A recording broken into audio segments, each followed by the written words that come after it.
नमस्कार, मैं डॉक्टर ज्योत्सना टमटा। आज हम रीजनरेशन के बारे में पढ़ेंगे। रीजनरेशन मतलब प्लांट्स के रीजनरेशन की बात कर रहे हैं। तो रीजनरेशन मतलब है कि दोबारा से कोई चीज़ का उगना या आना, ठीक है। अब रीजनरेशन आप देखेंगे कि दो तरीके से होता है, नेचुरल तरीके से और आर्टिफिशियल तरीके से। नेचुरल तरीके से देखिए, अपने आप सीड गिरा, जब वो मैच्योर हुआ उसके बाद अपने आप उसमें बर्डिंग वगैरह हुई, ये सारी चीज़ें, देन रूट डेवलप हुई, स्टेम डेवलप हुआ और अपने आप ही सारा प्रोसेस हुआ नेचर में। ये आपका हुआ नेचुरल रीजनरेशन। आर्टिफिशियल रीजनरेशन, आपने किसी आउट सोर्स से, ह्यूमन है, मोस्टली ह्यूमन्स ही हैं, कि आपने नर्सरी प्लांट करी, उसके बाद आपने नर्सरी प्लांट करने के बाद वहाँ से पिक किया जो भी आपका मटेरियल है, देन आपने फील्ड में उसे ट्रांसप्लांट किया, तो वो आपका हुआ artificial mean of regeneration. Next है नेचुरल रीजनरेशन के बारे में हम डिटेल में पढ़ेंगे। इसमें नेचुरल रीजनरेशन आपका दो तरीके से होता है। पहला है आपका फ्रॉम सीड से। देखिए सीड, मैंने आपको अभी पीछे भी बताया था कि सीड नीचे आया लैंड पे, देन उसमें क्या होगा, स्प्राउटिंग होगी, फिर वो एक सीडलिंग की स्टेज में आएगा, देन ट्री की स्टेज में आएगा। तो ऐसे सीड से डेवलप हुआ। उसके बाद वेजिटेटिव, सेकंड हमारा वेजिटेटिव पार्ट से होता है। वेजिटेटिव पार्ट में दो टाइप से होता है, कॉपस एंड रूट सकर से। कॉपस आपका ये है, आपने कोई भी मैच्योर ट्री फेल किया, पूरा फेल आप उसे नहीं करेंगे, थोड़ा एक पोर्शन छोड़ के इतने से आपने फेल किया, उसमें दोबारा से जनरेशन हो रहा है, रीजनरेशन का मतलब ये है दोबारा जनरेट होना। तो यहाँ पर से स्टेम्स निकलेंगी, बर्डिंग्स निकलेंगी, तो एक नया ट्री डेवलप होता है। ये आपका कॉपस से हुआ। रूट सकर, देखिए इसमें क्या डिफरेंस है। ये आपका एक प्रॉपर डिस्टेंस पे आपने कटिंग करी, इसमें सिर्फ क्या है कि रूट से नई शूट्स निकलने लग जाती है, तो इसलिए से रूट सकर कह रहे हैं। तो ये आपके दो मीन्स हो गए नेचुरल रीजनरेशन के। नेक्स्ट है नेचुरल रीजनरेशन, आपका किन किन चीज़ों पे डिपेंड करता है, ठीक। सबसे पहले है सीड प्रोडक्शन पे।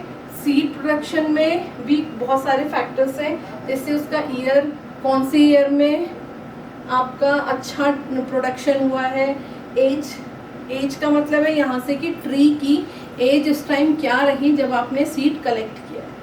उसके बाद साइज़, सीड का साइज़ बहुत ज़्यादा इम्पॉर्टेंट रखता है किसी भी प्रोडक्शन में। अगर आप फ्रूट की बात करें तो अच्छा सीड साइज़ है तो अच्छी मार्केट वैल्यू आपको मिलेगी, लेकिन अगर सीड साइज़ कम है, अच्छा नहीं है, तो आपका प्रोडक्शन उतना अच्छा नहीं माना जाएगा। तो इसलिए साइज़ बहुत इंपॉर्टेंट है। और क्लाइमेट, उस टाइम कौन सा क्लाइमेट था आपको ये जानना ज़रूरी है, तभी आप उस सीड को वो क्लाइमेट देकर ग्रो कर सकते हैं। इसके बाद डिस्पर्सल की बात करते हैं। सीड डिस्पर्सल भी एक इम्पॉर्टेंट रोल प्ले करता है।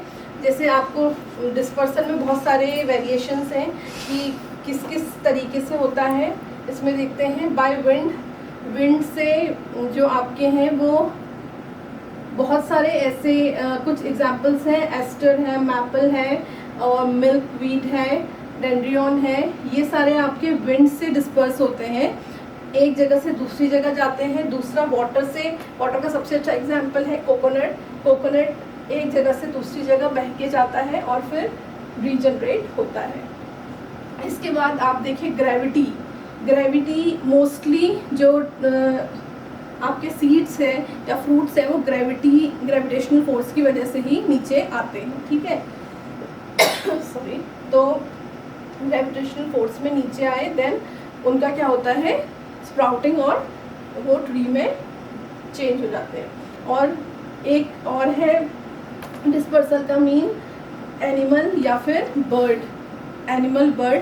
उनका क्या है, या तो वो फीड करते हैं उस पर और अपने ही संग उसका सीड लेके जाते हैं। एक जगह से दूसरी जगह माइग्रेट करती हैं बर्ड्स, तो वो एक जगह से दूसरी जगह ले जाकर सीड वहाँ पर फेंक देती हैं या गिर जाता है उनसे कई बार, तो वो वहीं पर उसे नेचुरल जो फेवरेबल कंडीशन मिलेंगी उसकी वजह से वो रीजनरेट होता है। ऐसे ही बहुत सारे ऐसे सीड्स होते हैं जो एनिमल या बर्ड्स के फैदर्स में लग जाते हैं और फिर जहाँ पर वो कहीं पर कुछ मूवमेंट करते हैं तो वो नीचे गिर जाते हैं। और फिर उससे नया ट्री डेवलप होता है। इसके अलावा जर्मिनेशन भी एक पॉइंट है। जर्मिनेशन में हमने इंटरनल और एक्सटर्नल फैक्टर्स देखने होते हैं। जर्मिनेशन में सबसे पहला आपका वाइबिलिटी मतलब है कि कब तक सीड जर्मिनेट हो सकता है, कब तक वो वाइबल है जर्मिनेशन के लिए। उसके बाद जर्मिनेशन कैपेसिटी है, जर्मिनेशन कैपेसिटी की उसमें कितनी कैपेसिटी है जर्मिनेट होने की। एक्सटर्नल में आएंगे फैक्टर्स आपके, जैसे मॉइस्चर है, एयर है, टेम्परेचर है, लाइट है, ये सारे।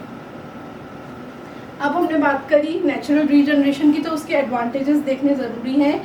इससे क्या है कि जो आपकी लोकलाइज स्पीशीज़ हैं ट्रीज़ की, वो बने रहती हैं।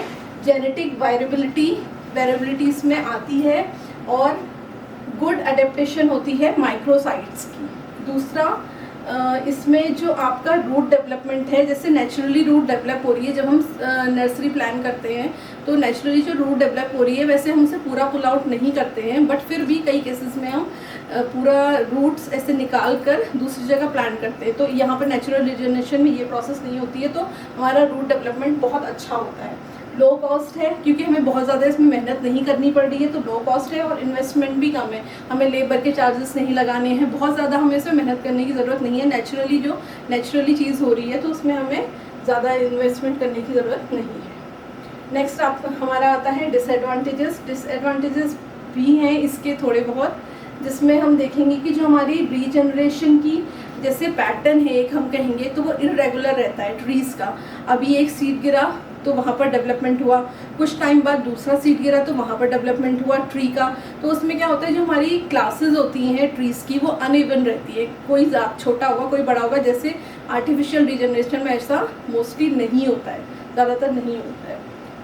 दूसरा है कि डिपेंडेंसी रहती है हमारी सीड या फ्रूट प्रोडक्शन पे। जब सीड प्रोड्यूस होगा तभी वहाँ पर नेचुरल रीजनरेशन होगा, जब वो गिरेगा। अगर सीड प्रोड्यूस नहीं हुआ तो वहाँ पर उस टाइम पे नेचुरल रीजनरेशन की हम सोच नहीं सकते। फ्लेक्सिबिलिटी बहुत कम है। उसके अलावा हाई मेंटेनेंस की हमें बहुत ज़्यादा ऐसे देखना पड़ता है, कॉम्प्लेक्सिटी रहती है कि हम किस चीज़ को ग्रो होने दें, किस चीज़ को नहीं होने दें, तो ये सारी चीज़ें देखनी ज़रूरी हैं।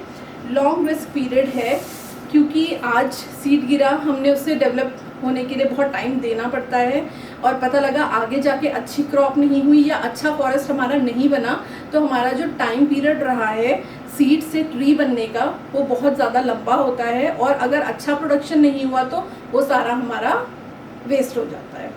तो ये था हमारा नेचुरल रीजनरेशन। नेक्स्ट टॉपिक में हम फिर मिलेंगे। Thank you.